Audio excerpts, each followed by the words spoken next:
तो ये छत भी है, तो भी जोड़ जाड़ के बनी हुई है। कह रहे हैं कि 2-2.5 साल हो गया इसको बने हुए, लेकिन अभी तक इसका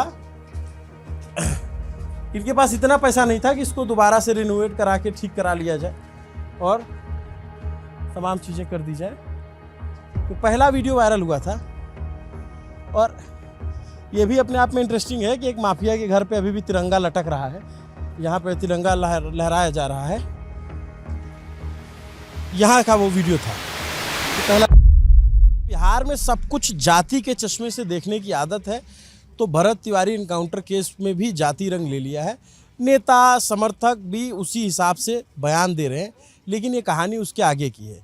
कहानी इसलिए आगे की है क्योंकि यहाँ जाति की बात नहीं है। वो भरत जिसके लिए लड़ रहा था या जिन लोगों के लिए बात कर रहा था वो उसकी जाति के नहीं थे। दूसरी बात, भरत ने सरेंडर कर दिया था, बंदूक फेंक दी थी, उसके बावजूद उसको मारा गया। तीसरी बात कि उसका कोई आपराधिक रिकॉर्ड नहीं था, कोई वो गैंगस्टर एक्ट नहीं था, कुछ नहीं था, फिर उसको मारा गया। इसलिए इसकी पूरे देश में चर्चा है। तो बहुत सारे लोग भरत के लिए लिख रहे हैं। भरत एक तरीके से इस इलाके के लिए पोस्टर बॉय बन गए हैं, जांच चल रही है, FIR हो रही है, तब सब चीज़ें हैं ये। लेकिन कुछ लोग भरत तिवारी को माफिया बता रहे हैं, गुंडा बता रहे हैं, अपराधी बता रहे हैं, गैंगस्टर बता रहे हैं। तो आइए आपको जो है बिहार के सबसे बड़े माफिया का घर दिखा देते हैं कि वो कितना बड़ा माफिया रहा होगा वो लड़का। कि उसका घर ये देखेंगे तो घर पे प्लास्टर तक नहीं बन पाया है। मैं अब अंदर ले जाऊंगा तो अभी भी शाम का वक्त है, लोग आए हुए हैं घर पे, लगातार आ रहे हैं। धीरे धीरे संख्या कम हो रही है जिस संख्या में लोग आ रहे थे, और एक समय ऐसा आएगा कि लोग आना बंद हो जाएंगे। ये नियति है, ये संसार का नियम है। अभी 100 लोग हैं, हो सकता है कल को 50 हो, 13वीं कर्म हो जाने के बाद और भी धीरे धीरे कम लोग आना हो जाए। फिर बचेगी जो भरत का जो भी हिस्सा या यादें बचेगी वो परिवार के हिस्से बचेगी। परिवार अंदर बैठा हुआ है, बहुत सारे लोग आए हुए हैं, लेकिन मैं दिखाना चाह रहा था कि ये इतना बड़ा माफिया कैसे हो सकता है कोई, कि उसके घर में चौखट तक नहीं लगी। यहाँ पे ये चौखट भी जो है अभी एक पल्ला ही लग पाया था इतना। और ये देखेंगे तो ये भरत तिवारी का पूरा घर है। मुझे लगता है CCTV अभी लगाया गया है क्योंकि नई नई वायरिंग दिख रही है। घर के ज़्यादातर हिस्से में प्लास्टर नहीं हुआ है, यही वो घर है। और इसी के पीछे 1-1.5 किलोमीटर जो एक गांव है, जो दर्शक बिहार के बाहर के हैं, मान लीजिए कोई मध्य प्रदेश से देख रहा हो, कोई महाराष्ट्र से देख रहा हो, कोई उड़ीसा से देख रहा हो, कोई झारखंड से देख रहा हो, उनके लिए बता दूं कि वो यहाँ उसका घर है भरत का, वहाँ यहाँ परिवार रहता है। पीछे 1-1.5 किलोमीटर एक जमनिया गाँव करके था, वो बह गया था पानी में, तो उसके विस्थापितों को यहाँ ला करके कीड़े मकोड़ों की तरह बसाया गया है। यही बता रहा हूँ मैं, उसका अलग वीडियो है, आप देख लीजिएगा। और उन्हीं के लिए वो आवाज़ उठा रहा था कि इनको ढंग से लाइट दो, इनको गड्ढा है, इसका पाटो, ये करो वो करो। सारी बात वहीं से शुरू होती है। फिर वो एक दिन उसको सनक होती है, वो अपना लॉकेट बेच करके बंदूक पिस्तौल खरीद लेता है, जो कानूनी रूप से गलत है। तो गलत है तो उसकी अलग धाराएं, आर्म्स एक्ट लगता है, वो सारी चीज़ें, वो अब सारा बहस का दूसरा विषय हो गया। मैं उस पहलू पे दूसरे इस वीडियो में दिखाना चाहता हूँ कि ये कितने बड़े माफिया का घर है। कि आप देखेंगे कि अभी अभी नई इसमें वायरिंग हो रही है, वायरिंग ढंग से नहीं हुई है। अभी ये मुझे लगता है कि नया मकान। आप लोग यहाँ से कोई गांव से है, आसपास से गांव से है कोई, इनके गांव से? अच्छा, इधर बैठे हैं, इनके पिताजी बैठे हैं, बहुत सारे। आप लोग यहीं से हैं भैया? आप पिताजी हैं। मैं उधर थोड़ा सा चला जाता हूँ।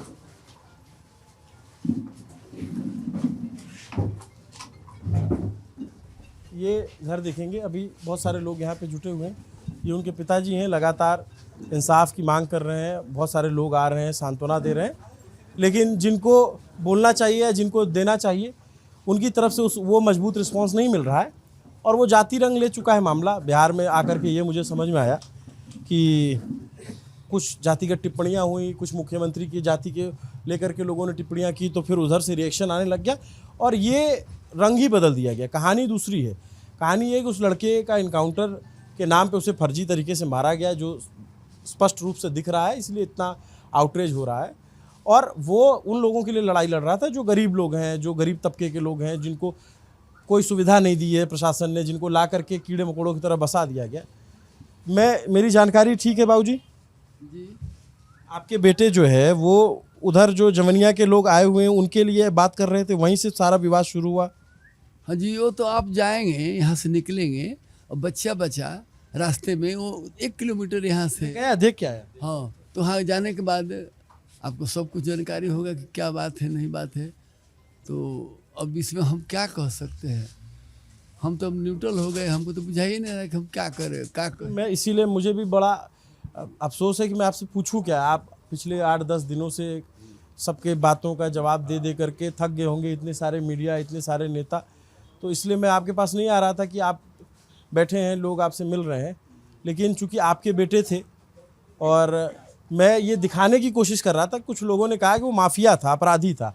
तो मैंने कहा कि मैं दिखा दूं कि इतना बड़ा माफिया, इतना बड़ा अपराधी कि एक अपने घर में प्लास्टर तक नहीं करवा पाया। हाँ, घर की सही से अभी छतें और दरवाजे तक नहीं लग पाए। जी जी।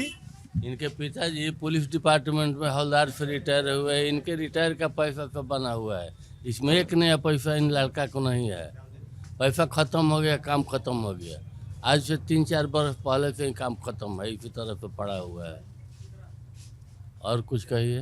उनकी माता जी बता रही थी जो पैसा होता था वो जाके उधर लगा देता था। लगा देते थे अपने अफसर से, जो मान लीजिए कि कुछ लोन लिए थे सरकार से, कुछ अपना काम करने के लिए, कुछ बिजनेस करने के लिए, वो टोटल पैसा जो है कि सब लोगों में बांट दिए थे। तो फिर माफिया के हम ठीक अपराधी कैसे? अपराधी का तो कोई भी वहाँ पर न थाना में कोई FIR है, न कोई केस है, न कुछ है। ये षड्यंत्र रच करके जो है कि जो कुछ नेता तो ऐसे बयान दे रहे हैं लोग कि जैसे वो कोई हिस्ट्री शीटर था, कि उसके ऊपर 50 मुकदमे हो, गैंगस्टर एक्ट लगा। वो तो समाज सेवा था, समाज के पीछे दौड़ता था और समाज के उत्थान के लिए काम करता था, सरकार से गुहार लगाता था। सरकार इनको एक भी नहीं सुनता था। आप लोग भी, आप तो इसी गांव से हैं? आपकी पहले बातचीत होती थी? जी बिल्कुल होती थी, हमेशा होती थी। 4 दिन पहले ही बातचीत हुई है। अच्छा, एक बात बताओ, जो भरत के पास गन आई वो कितने दिन पहले आई? ये तो आइडिया नहीं है, लेकिन उसने लॉकेट बेच कर खरीदा था। लॉकेट बेचा था मतलब? घर में भी किसी को पता नहीं था। जब वो लेके निकला तो शायद सबको पता चला कि उसके पास गन भी है। नहीं, वो पहली बार आप लोगों ने वीडियो में ही देखा होगा, तो किस तारीख या कब देखा? 15 या 16 तारीख घटना है, जब वो वीडियो वायरल हो रहा था तो हम लोग भी वीडियो में ही देखे थे। वीडियो में? क्योंकि वो सुबह सुबह का समय था तो सब लोग अपने अपने काम में नहाने धोने में व्यस्त थे। तो नोटिफिकेशन आया मोबाइल में, सबने देखा तो वो वायरल हो रहा है वीडियो, उसका लाइव चल रहा है। तब उसके बाद वो उस टाइम से तो थाना परेशान करने लगी ना, कंटिन्यू परेशान करते रही। आप आस पास के लोकल ग्रामीण भी नहीं आ पाते थे घर में बातचीत करने के लिए। हाँ, तो ये बात है। जो एक वीडियो वायरल हुआ है, इसी जगह पे बैठ के वो पिस्तौल और पुलिस वाले के साथ वाले दिन का वीडियो है वो, शायद 15 तारीख का वीडियो है। हाँ, वो आपको देख लीजिएगा ID में उसके उस जाकर। दिन जो है पुलिस वाले बंदूक सरेंडर नहीं करा पाए। उस टाइम तो हम लोग था नहीं, हम सब लोगों को भगा दिया गया था उधर। पुलिस वाले भगा दिए थे सबको। तो कितनी पुलिस आई थी उस दिन? 3 गाड़ियाँ होंगी मेरे ख्याल से, 2 या 3 गाड़ियाँ। मतलब जैसे आप लोग हो तो हम लोग इसे देख रहे हैं वीडियो या समझ रहे हैं, तो मान लीजिए कोई किसी उसने बंदूक उठाया, आदतन अपराधी तो था नहीं, बंदूक लिया और वो गुस्से में आया, उससे बंदूक सरेंडर कराई जा सकती थी, बहुत प्यार से आराम से छुड़वाया जा सकता था। हैं? मुझे जहाँ तक पता है शायद बिना सर्च वारंट का पुलिस आई थी यहाँ पे। समझ रहे हैं बात? पुलिस आ जाए, सब कुछ करे, वो बंदूक तान रहा है, सब कुछ कर रहा है, लेकिन एक ही लड़का है ना, बंदूक तो छुड़ाई जा सकती, पुलिस इतना तो कर ही सकती है। उसी दिन छीन लेती ना। अगर 3 गाड़ी 4 गाड़ी पुलिस वाले आ रहे हैं तो ये तो उसी के ऊपर डिपेंड करता है कि इससे छीन लिया जाए। उसी दिन छीन लेती, उसी दिन सरेंडर करा लेती। लेकिन अब पता नहीं क्या हुआ उस टाइम। तो ऐसा तो नहीं कि जो है जिसे बता रहे हैं कि वो कोई बहुत सरगना हो, अकेले यहाँ बैठा हो, पीछे 8-10 गनर लगा रखे हो। एक भी FIR नहीं है थाना में। जो कोई शायद मलाकार साहब ने किसी ने कहा है कि उसका पहले भी FIR, वो जेल जा चुका है, तो ये गलत बात है। और एक भी बार नहीं गया है वो। और वो तो कह रहे थे कि 15 राउंड फायरिंग किया। 15 राउंड कहाँ से इतनी गोलियाँ? 3 गोली ही था उनके पास। गोली कहाँ से आ गई? 3 गोली ही था उनके पास, तो 15 राउंड कैसे फायर कर दिए? वो तो खुद बोल रहे थे कि मेरे पास 3 गोली है। जो लाइव में चल रहा था तो फर्स्ट बार बोले कि मेरे पास 3 गोली है। ये साला सब ये थी बुलेट प्रूफ का जैकेट पहन कर आया है लोग। वो तो अपना एथी भी करके सिलेंडर भी कर दिए थे, तब क्यों उनको गोली मारा गया? और वैसे भी यार कौन सी पिस्टल बनी है जिसमें एक साथ 15 गोली लोड हो जाएगी? कोई नहीं है ऐसा। वो तो सिक्सर लिए थे जिसमें 6 गोली होता है। आप इधर ही क्यों? हम डुमरांव के रहने वाले हैं। यही जिला है? हाँ, यही जिला है हमारा, बक्सर जिला है। हाँ। तो आप लोगों ने और क्या देखा, क्या समझा? और समझा क्या, यहीं देखे लो कि वो अपना पिस्टल फेंक दिए थे, तो उनको पकड़ के जेल में ले जाने की जगह पे उनको गोली मार दिया गया। क्यों? मेडल चाहिए ना पुलिस वालों को। पुलिस वालों को तो मिलेगा ना, सीख मिलेगा। अभी बहुत भरम में लोग, अच्छा आएगा उन लोगों अभी टाइम। एक भरत तिवारी को ना मारे गए हैं, अभी घर घर से भरत तिवारी निकलेंगे, कितने को मारेंगे उन लोग? जब गोली फेंक दिए थे तो उनको सिलेंडर बोल दिए थे, तो उनको निहत्था आदमी पर वार नहीं करना चाहिए। हर किसी को पता है कि निहत्था आदमी। आप लोग कहाँ से आए हैं? कहाँ से आए आप लोग? आरा से। क्या करती हैं मैम आप? ऐसे सोशल वर्क, हम ऐसे पार्टी से भी जुड़े हुए हैं। कौन सी पार्टी से? ऐसे तो बीजेपी से ही जुड़े हुए हैं। तो बीजेपी से जुड़ी हुई आप ही की पार्टी की तो सरकार है। तो अब सरकार तो है, लेकिन अब सरकार, अब उसके लिए क्या किया जा सकता है? पुलिस गलती की है तो उसको तो सजा मिलेगी ही ना। आप लोग भरोसा दे रहे हैं कि ये करवाएं? दे रहे हैं तभी तो आए हैं। हम तो पार्टी से हट के आए हैं, परिवार जान के आए हैं, समाज जान के अपना आए हैं। थोड़ा ना, पार्टी तो अलग चीज़ हो गई ना, पार्टी तो अलग चीज़ हो गई, लेकिन जब गलत हुआ है तो गलत का तो साथ हम नहीं देंगे। इस समय आपकी पार्टी में भी दो गुट हो गया है क्या? सही बात है। गलत नहीं कह रहा हूँ मैं, देखिए इंटरनली है कि पार्टी खुद दो गुटों में बटी हुई है कि एक गुट कह रहा है कि नहीं भाई हमको समर्थन करना है, जो हुआ है गलत हुआ है। यहाँ पे पुलिस के इंटेंशन पे भी सवाल उठाया जा रहा है। अभी उन्होंने कहा, सही बात है कि जब उन्होंने बंदूक फेंकी तो फिर पुलिस चाहती तो उनको रिमांड में लेती, जुडिशियल कस्टडी में ले जाती, आगे न्यायपालिका है, लेकिन किस आधार पर डायरेक्ट उन पर गोली चला दिया गया? डायरेक्ट मतलब इसको क्या कहा जाए? इसको डायरेक्ट मर्डर कहा जाएगा कि प्री प्लान मर्डर था ये? अभी भाई साहब ने बहुत बढ़िया कहा कि अगर पुलिस का नियत ही रहता तो जिस दिन 3 दिन पहले आई थी 15 तारीख को, क्या पुलिस के पास इतना नहीं था कि वो उनसे बंदूक सरेंडर करवा ले? लेकिन उसका नियत नहीं था कि मुझे ये करवाना है। फेसबुक लाइक पर भी वही था, उन्होंने बंदूक फेंका।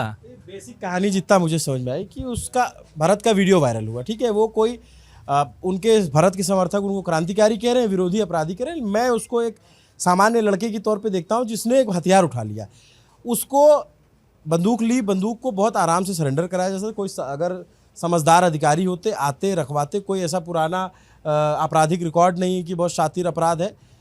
कहानी ये शुरू होती है कि वीडियो वायरल हुआ, सब मीडिया में चलने लग गया, हथियार लहरा रहा है, सम्राट चौधरी के राज में कैसे हो सकता है। नया नया उनका छवि बनना शुरू हुआ कि इनकाउंटर हो रहे हैं, अपराधी भाग जाएं और ये कर लें वो कर लें। भाई लोग चढ़ गए। अब इनको सबको चाहिए मेडल। मेडल के चक्कर में जो ऐसे लड़के को मार दिया जिसका कोई आपराधिक बैकग्राउंड नहीं था, अब इनके गले में फांस हो गई। अब इनको समझ में नहीं आ रहा है कि इसको निगले के उगले। मैं गलत कह रहा हूँ? बिल्कुल सही है, एकदम सही है। ये योगी मेडल लाना चाहते हैं, योगी मेडल लाना चाहते हैं। इनको तो कुछ आना करना तो है नहीं, ये तो कंपटीशन। ऑब्जर्वेशन ठीक है, एकदम सही सही है। सोशल वर्कर कभी कि ये क्रिमिनल नहीं हो सकता। ये लोग अपना छवि दिखाने में कि अगर पुलिस के साथ प्रशासनिक मतलब सूझबूझ होनी चाहिए। अगर लड़का पहले दिन फायरिंग कर रहा था, उसी दिन उसको सरेंडर करवा के कैसे भी। और दूसरी बात मैं बताता हूँ, आप जैसे जब कास्ट एंगल जोड़ा जा रहा है तो उसकी कहानी बता देता हूँ कि जब अगर कोई अपराधी रहेगा, अपराधी को मारा जाता, देखिए इनकाउंटर करना तो वैसे भी आप संवैधानिक अधिकार नहीं है। अगर कोई आप पे फायर करेगा तो आप उसको रिटेलिएट करती है पुलिस। अगर अपराधी इनकाउंटर में मारे जाते हैं तो समाज का पीयर प्रेशर ऐसे इकट्ठा नहीं होता है। विकास दुबे का इनकाउंटर हुआ था कानपुर में, तो कभी इस तरीके से लोग इकट्ठा नहीं हुए उसके समर्थन में। पहली बात, यहाँ पे भी एक कोई विपुल दुबे करके लड़का था, उसका इनकाउंटर हुआ तो भी इस तरीके से लोग नहीं इकट्ठा हुए। समाज का भी पीयर प्रेशर तभी बनेगा जब कहीं आप किसी निर्दोष को या किसी ऐसे व्यक्ति को मार दोगे जिसका आपराधिक बैकग्राउंड नहीं है और दिख रहा है सरेंडर कर रहा है। ठीक कह रहा हूँ मैं? बिल्कुल सही है, सही, एकदम सही है। लोगों के बीच में आक्रोश भी है कि ऐसा व्यक्ति जिसका कोई क्रिमिनल बैकग्राउंड भी नहीं है, आप सही कह रहे हैं कि पुलिस का ये वो हड्डी बन गया गले का कि इसको निगले के उगले उन लोग को खुद समझ में नहीं आ रहा है। नई नई सरकार गठित हुई है, हुआ है, मुख्यमंत्री बने हैं, उनको भी लग रहा है भाई साहब सही बोले कि योगी मॉडल लाना चाहते हैं कि जैसे वहाँ पे एनकाउंटर हो रहा है हम लोग यहाँ पर भी एनकाउंटर करें। लेकिन जहाँ पर होना चाहिए वहाँ तो नहीं हो रहा है। असली क्रिमिनल पे क्यों नहीं हो रहा है? आपने एक ऐसे व्यक्ति पर गोली चलाई जिसने खुद सरेंडर किया। अभी भाई साहब ने भी कहा कि अगर पुलिस अपनी सूझबूझ का इस्तेमाल करती तो आज शायद वो व्यक्ति हम लोग के बीच उपस्थित रहता, लेकिन वैसा नहीं हो पा रहा है। और इस तरीके से जिस तरीके से भरत को मारा गया, चाहे वो भरत तिवारी होता, भरत कुशवाहा हो, भरत यादव हो, भरत अली हो, वो गलत तरीके से मारा गया और उस गलत के खिलाफ आवाज़ उठानी चाहिए, हर किसी को आवाज़ उठानी चाहिए, क्योंकि आज अगर इधर नहीं बात करेंगे तो कल को कोई और जगह पे इसी तरीके की छूट हाथ बंदूक है ना, बंदूक तो ऐसी पावर होती है, आप एक बार हाथ में पिस्तौल ले लीजिए तो नाखून से लेकर सिर तक तो अलग ही रुतबा समझ में आता है, और उसके बाद तो ताकत का जो बेजा इस्तेमाल होगा। तो फिर मैं इसी क्रम में आया कि मैंने कहा दिखा दूँ कि भाई देखिए ये जिसको बताया जा रहा है कि माफिया है, तो मैं तो प्रयागराज का हूँ और वहाँ पे बहुत बड़े बड़े माफिया देखे और माफियाओं को मिट्टी में भी मिलते देखा है, तो उनके घर और इस लड़के के घर में तो फ़र्क समझ में आ रहा है। ये भरत तिवारी का घर है, इनके पिताजी बैठे हुए हैं, शोकाकुल परिवार है और रिटायर हुए, पुलिस में हवलदार थे, वहाँ पे गाड़ी चलाते थे, उस रिटायरमेंट के पैसे से ये घर बनाया। आप घर की स्थिति से समझ सकते हैं कि कितने फाइनेंशियली रूप से ये लोग मजबूत लोग होंगे। एक बार सुधांशु से मैं कहूँगा दिखा, उधर का भी घर दिखाएं। मैं थोड़ा अंदर जाके दिखा सकता हूँ, थोड़ा इधर भी दिखा दूँ मैं कि देखिए ये कितना समृद्ध परिवार है, जिसको ये पेंट करने की कोशिश की जा रही कि ये बहुत बड़े माफिया और अपराधी का घर है। वो भी दिखा देता हूँ, आइए देखिए ये घर है, अंदर से भी घर की स्थिति देखेंगे। ये माता जी हैं उनकी, जो वहाँ पे देखिए ये घर की स्थिति है। इससे आप अंदाज़ा लगा सकते हैं कि समृद्धि कितनी ज़्यादा होगी, कितना पैसा, कितना रसूख, और वो सब अंदाज़ा लगा सकते हैं। माता जी हैं जो बार बार गुहार लगा रही हैं उनके बेटे के लिए इंसाफ हो, और उसकी वो सबसे प्रतीक बनी है, इस समय चेहरा बनी। हमने इनसे बातचीत की है, उसको आपको दूसरे वीडियो में दिखाएंगे, लेकिन मैं थोड़ा छत पे भी चल जाऊँ जहाँ पे वो वीडियो वायरल हुआ था पहला वाला। ये देखिए छत भी है, तो भी जोड़ जाड़ के बनी हुई है। कह रहे हैं कि 2-2.5 साल हो गया इसको बने हुए, लेकिन अभी तक इसका इनके पास इतना पैसा नहीं था कि इसको दोबारा से रिनोवेट करा के ठीक करा लिया जाए और तमाम चीज़ें कर दी जाए। तो पहला वीडियो वायरल हुआ था, और ये भी अपने आप में इंटरेस्टिंग है कि एक माफिया के घर पे अभी भी तिरंगा लटक रहा है, यहाँ पे तिरंगा लहराया जा रहा है। यहाँ का वो वीडियो था जो पहला वीडियो वायरल हुआ था। जी हम भी यहाँ का है नहीं, लेकिन हम लोग को पता है कि सबसे पहला यहाँ का वीडियो वायरल हुआ। पहला यही का हुआ था, यही का वीडियो वायरल हुआ। इसमें वो पुलिस से बहस हो रही और एक फायर भी किया था उसने, भरत ने। यही हुआ था भाई वीडियो वायरल। आप लोग कहाँ से हो? प्रयागराज से आए हैं, हमारे साथ पढ़ाई भी किए हैं। अच्छा। हाँ वहीं हम लोग देखे तो हम लोग साथ 2-3 साल वहाँ रह के पढ़ाई भी किए हैं। हमारे दोस्त हैं, हम लोग ब्रह्मपुर से हैं, वहाँ के भगिना भी हैं, वहाँ रह के पढ़ते थे। ये बहुत अच्छे इंसान थे, भगत सुखदेव राजगुरु के मतलब फैन थे शुरू से ही। सबको एक साथ लेके चलना इनका विचारधारा था, किसी भी जात पात से मतलब नहीं था, भलाई करना इनका वो काम था कि कोई भी इंसान। ये तो 100% हम लोग जिस दिन हम देखे ना वहाँ पर, तो हम उसी दिन मान गए कि 100% ये फर्जी मर्डर हुआ है। उसी दिन हम मान गए, क्योंकि हम लोग शुरू से ही रहे हैं यहाँ पर, वो इलाहाबाद में यूनिवर्सिटी के पास रहते हैं, हम लोग अभी भी रहते हैं, वहीं से आए हैं। ये फर्जी इनकाउंटर हुआ है, 100% हुआ है। अब क्या बताया जाए, अब रेपिस्ट को आदमी करके छोड़वा देता है, मर्डरिया गुंडागर्दिया, कोनो ऐसा जिला नहीं है कि ऐसा नहीं हो रहा है। हर जगह कौन ऐसा थाना है जहाँ घुसखोरी नहीं है? एक भी थाना का वो नाम ले लेंगे, पूरा भरोसा। कौन ऐसा थाना है? एक भी थाना के नाम नहीं बता पाएंगे कि ये हमारा थाना ईमानदार है। हर जगह पैसा चलता है। कोई ऐसा स्कूल नहीं है जहाँ पढ़ाई होता है, कोई ऐसा गांव नहीं है जहाँ पर खेत बधार कब्जा नहीं हुआ। बट एक बात बताइए, जो यहाँ लोग आ रहे हैं उन पर यह आरोप लग रहा है कि ये जाति देख के समर्थन कर रहे ऐसा हैं। कुछ नहीं है, शुरू से ही सबको लेके चलते हैं। क्या वहाँ पर लाइट पहुँचाना, रोड पहुँचाना? नहीं, बात ये हो रही, आप लोग जो लोग आ रहे हैं, आप तो दोस्त हैं, बाकी जो लोग आ रहे हैं उन पे ये कह रहे हैं कि जातिगत समर्थन है, ये लोग इसलिए आ रहे हैं। अगर कोई और कास्ट का होता तो ये लोग इस तरीके से मुखरता से आवाज़ नहीं उठा रहे थे। नहीं है, ऐसा नहीं है, शुरू से ही हम लोग हर किसी को लेके चलते थे। इंसान सही थे वो ना, इंसान सही थे, बहुत अच्छे इंसान थे, इसलिए वो जात से उनको मतलब नहीं है। वो सब उनकी बात नहीं कर रहा हूँ, भरत की बात नहीं कर रहा हूँ, आप लोगों की बात कर रहा हूँ कि आप लोगों पे कहा जा रहा है कि अगर कोई और कास्ट का अगर इस तरीके से इनकाउंटर में मारा जाता तो लोग इस तरीके से नहीं आते। इस पर आप क्या कहेंगे? इस पे क्या सही है? मतलब ये है कि ये आप समझ ही नहीं पाए मेरा सवाल। दुनिया देख रही है, ये फर्जी मर्डर हुआ है। घेर के मारा गया है। जब सिलेंडर का बंदूक अपना दे दिए, लाइव चल रहा है, वो तो दुनिया सब जान रही है, पूरा बिहार जान रहा है कि कैसे हुआ है, क्या हुआ है, कैसे नहीं। इनको तो ये माइंडली डिस्टर्ब थोड़ी ना थे, इनको डिस्टर्ब किया गया है। 50 बार गए हैं वहाँ पर, SPDA में हर जगह अपना एप्लीकेशन दिए हैं। इनको प्रताड़ित करके गरीबों को वहाँ जहाँ जमीनिया गाँव का जहाँ बाढ़ पीड़ित लोग हैं वहाँ क्या किस लिए मैटर उठा था। वहाँ 10 फीट गड्ढा में बसा रहे थे, बाढ़ से निकल के आए, फिर वहीं गड्ढे में बसाएंगे तो क्या, फिर पानी तो वहाँ लगबे करेगा, फिर मकान गिरेगा वहाँ पर। समझ गया मैं इधर दिखाता हूँ सुधांशु इधर आओ। तो ये भोजपुर का बिलौटी गांव है और इसी घर पे भरत यही का रहने वाला था और उसने सिर्फ ये था कि वो जो वहाँ पे विस्थापित हैं वो हमने एक अलग वीडियो किया, उसको आप ज़रूर देखिएगा तभी आपको समझ में आएगा। उन लोगों के लिए लड़ाई लड़ रहा था, लड़ते वो उस मानसिक स्थिति में पहुँच गया कि वो उसे लगा कि मैं हथियार उठा करके क्रांति करूँगा और जो भी बात हो। मुख्यमंत्री ने भी कहा कि मानसिक रूप से बीमार है और उसका इलाज कराएंगे, तमाम चीज़ें हैं। इसका मतलब है कि मुख्यमंत्री को सही से ब्रीफिंग नहीं दी जा रही थी क्योंकि उनको तो ये बताया गया कि भर्ती करा दिया गया अस्पताल में, ये ब्रीफिंग नहीं की गई सही से कि ऐसा ऐसा हुआ है और उसके बाद मारा गया। इस समय सम्राट चौधरी की सरकार पे बहुत सारे गंभीर सवाल उठ रहे हैं और इन सवालों के जवाब वो देंगे। जाहिर सी बात है, मुख्यमंत्री के पद पर बैठे हुए हैं, बड़ी जिम्मेदारी उनके ऊपर है और उस जिम्मेदारी का उनको निर्वहन करना पड़ेगा और उनको ये देखना पड़ेगा कि जो कानूनी रूप से अगर गलत हुआ है, और सिर्फ सिपाही दरोगा नहीं, इसमें जो बड़े अधिकारी इन्वॉल्व हैं, जिन्होंने पटना से आदेश दिया, जो DGP हैं विनय कुमार, जो ADG STF हैं कुंदन कृष्णन, इनके आदेश के बिना या इनको बताए बिना ये हो नहीं सकता।